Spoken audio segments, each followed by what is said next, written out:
Control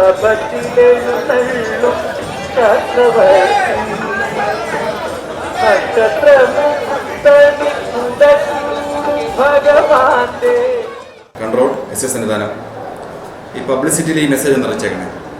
ഈ അപ്പം അരവണ കൗണ്ടറിൽ നിന്നും ഒരു പേഴ്സും കുറച്ച് ഐഡൻറ്റിറ്റി കാർഡ് കിട്ടിയിട്ടുണ്ട്. ആ പേഴ്സിൽ 16,470 രൂപയും സുകുമാർ എന്ന ആളുടെ പേരിലുള്ള തൃപ്പൂണിത്തറ സ്വദേശിയായിട്ടുള്ള സുകുമാർ എന്ന ആളുടെ പേരിലുള്ള കുറച്ച് ഐഡൻറ്റിറ്റി കാർഡ് കിട്ടിയിട്ടുണ്ട്. അയാൾ ഏതെങ്കിലും പോയിന്റുകളിലോ മറ്റോ അന്വേഷിക്കുന്നുണ്ടെങ്കിൽ ടി വസ്തുക്കൾ സന്നിധാനം പോലീസ് സ്റ്റേഷനിൽ കിട്ടിയിട്ടുണ്ടെന്ന് അറിയിക്കണം. ക്ലിയർ അല്ല? സംശയമാണ്. എൻ്റെ പേര് അനൂപ്.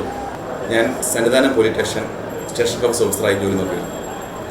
മണ്ഡല മകരവിളക്ക് കാലത്ത് ഗവൺമെൻറ്റിൻ്റെ പ്രത്യേക ഉത്തരവ് പ്രകാരമാണ് സന്നിധാനം പോലീസ് സ്റ്റേഷൻ പ്രവർത്തനം ആരംഭിച്ചിട്ടുള്ളത്.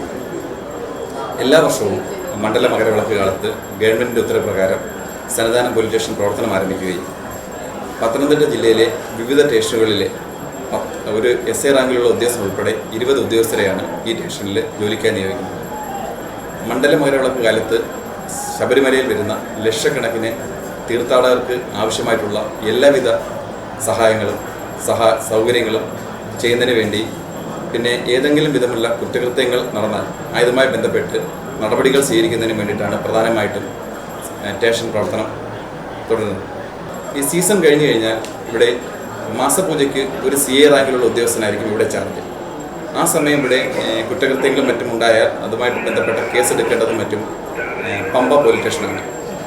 മാസപൂജയ്ക്ക് ശേഷം വരുന്ന സമയങ്ങളിൽ പത്തനംതിട്ട AR ക്യാമ്പിലെ ESയുടെ നിർദ്ദേശപ്രകാരം ഒരു SA റാങ്കിലുള്ള ഉദ്യോഗസ്ഥനും 9 പോലീസുകാരും ഉൾപ്പെടെ 10 പേരുടെ 24 മണിക്കൂറിൽ സുരക്ഷിതയിലാണ് സന്നിധാനവും പരിസരവും. നമ്മൾ സന്നിധാനത്ത് അല്ലെങ്കിൽ ശബരിമലയിൽ ദർശനത്തിന് വരുന്ന തീർത്ഥാടകർക്ക് കൊടുക്കാനുള്ളത് 1-2 ചെറിയ നിർദ്ദേശങ്ങളേ ഉള്ളൂ. സ്വാമിമാരെ വിശ്രമിക്കുന്ന അവസരങ്ങളിൽ അവർ കൂടെ കൊണ്ടുവരുന്ന വിലപിടിപ്പുള്ള പല സാധനങ്ങളും അവർ സൈഡിൽ വെച്ച് റെസ്റ്റ് ചെയ്യുന്നതും അതിനുശേഷം അവർ ഒരു പക്ഷേ ആ സാധനങ്ങൾ എടുക്കാതെ വരുന്നതായിട്ട് നമ്മൾ ശ്രദ്ധയിൽപ്പെട്ടിട്ടുണ്ട്.